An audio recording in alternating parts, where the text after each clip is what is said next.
What's up, everyone? Welcome to this day in Philly sports history for February 13th, 2023. Well, that totally sucked.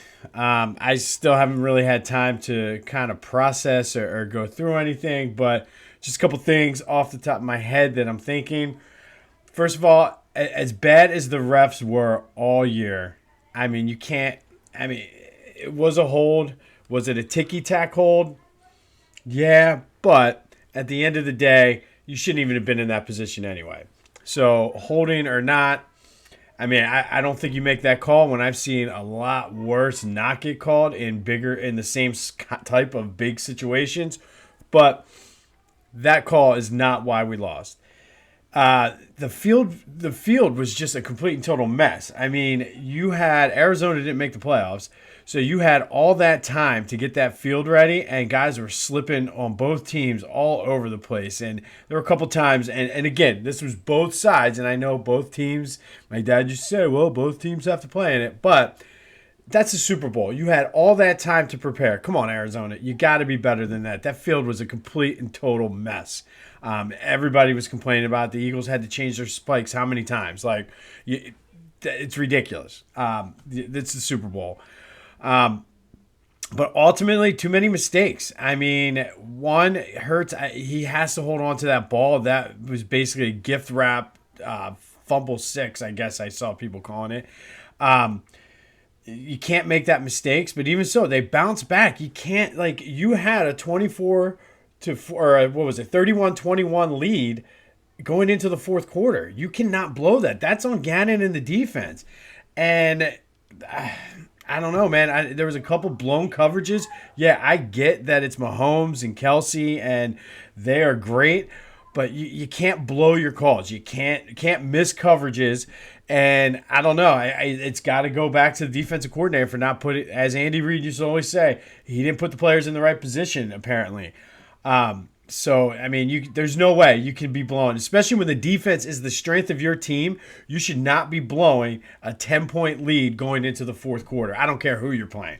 Yes, it's Patrick Mahomes. He's the best. He's the MVP, best quarterback in the game. I get that. But you cannot be blowing a 10-point lead. And finally, special teams. What the hell was that?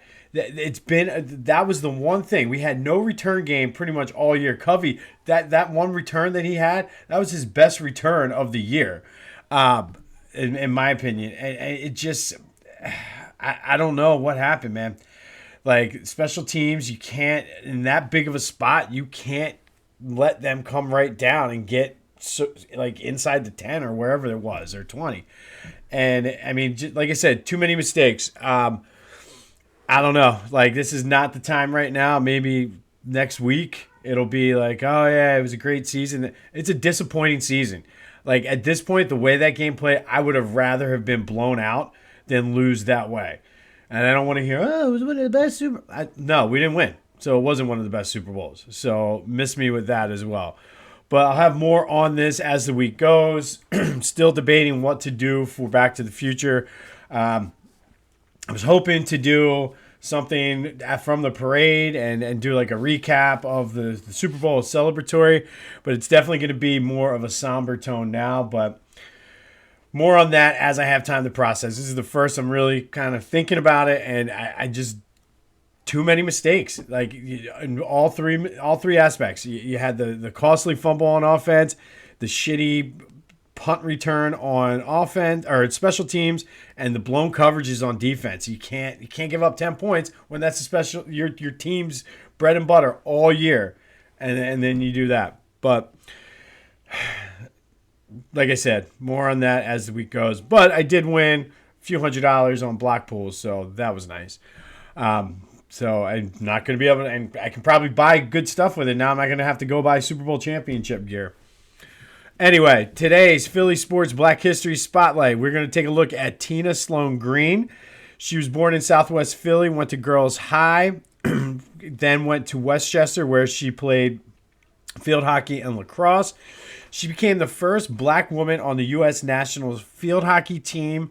And then she became the lacrosse coach at Temple in 1975, went on, coached there for 18 years, excuse me, Won 3 AIAW with national championships, which is the Association for Intercollegiate Athletics for Women.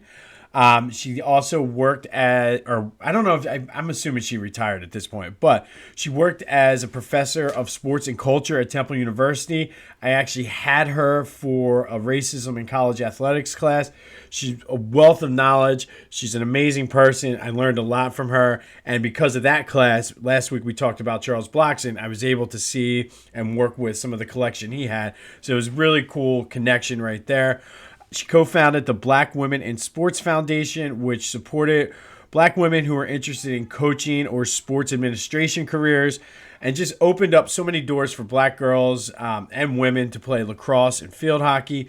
She is a Lacrosse Hall of Famer, Temple University Hall of Famer, Westchester University Hall of Famer, International Women's Sports Hall of Famer, and most importantly, though, she just worked tirelessly to open up doors for Black girls and give them opportunities not only to play lacrosse and field hockey and get some scholarships and go to colleges, but also from the other side of it, helping them to become coaches and work in the sports industry. So today, shout out Tina Sloan Green. Like I said, I had her as a professor for a class. She's an awesome, awesome person and has done a lot for the community. So thank you for all of your contributions. This day in Philly sports history, we're going to go back to 2010, and the Flyers headed into the Olympic break on a 4-game win streak after they beat Montreal 6-2. Danny Briere had a hat trick. Little did we know that that was going to end up being the Eastern Conference final preview. 7-8. The Flyers were the 7th seed. The Canadiens were the 8th seed. Both of them were playing in the Eastern Conference final. Only in hockey, man. But the Flyers were the 7th seed. That was the year that they went down 3-0 to Boston in the conference semifinals, and then stormed back, and then were down 3-0 in the first period of Game 7. Came back and won. Ultimately, they would beat the Canadiens, lost to the Blackhawks in the Stanley Cup final. But on this day, back in 2010, the Flyers beat the Montreal Canadiens 6-2 to head into the Olympic break on a 4-game win streak. Shout out to Tina Sloan Green for all of your contributions. And I mean, like I said, I don't even know what to say at this point about the Eagles. They're set up good. Like, don't get me wrong. Like, they're not done. It's not like this was a lightning in a bottle, one and done situation. They will be back. Hopefully still some question marks with who's coming back. They had a couple of those 1-year deals. So we'll see how it goes. They're set up good in the draft. They have the 2 picks this year, including one that's a top 10. So the future is bright, but I'm still dwelling on the past right now because that like I said, that stinks. You can't go into the fourth quarter with a 10-point lead and blow it. I don't care who the quarterback is. But go try to power through your Mondays. We'll be back here tomorrow. But until then, I'll see you when I see you.